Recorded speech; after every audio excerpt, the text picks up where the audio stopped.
We go another ride along. I've got a Toyota Highlander front fender dent that I have to, don't forget, hit that like button down below. Thank you. We've got a dent on a fender on a Toyota Highlander. I think this is a 2018. And this dent pressed in a good amount.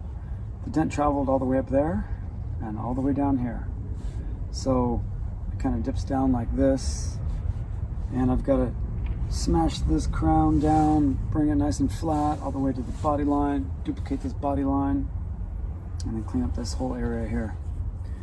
I haven't even figured out how much it's going to cost yet. I still got to measure it and put it into the app, and the app kind of spits out my price, but I still got to figure all that stuff out. So, all right, so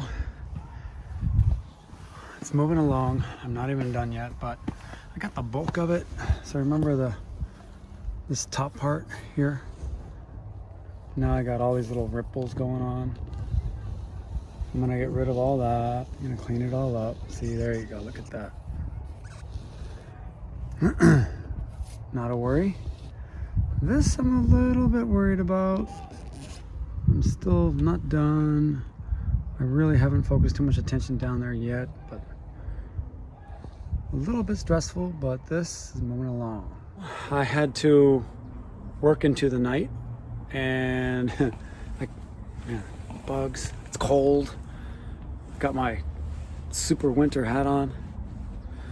Anyway, I finished this. I couldn't leave until the job was done. I could always come back tomorrow, but I don't want to do that. I just wanted to finish it tonight, so I called my wife, told her, hey, I'm gonna be late. I gotta finish this job. It came out good. This thing came out really good. I just wanted to make sure it was just right.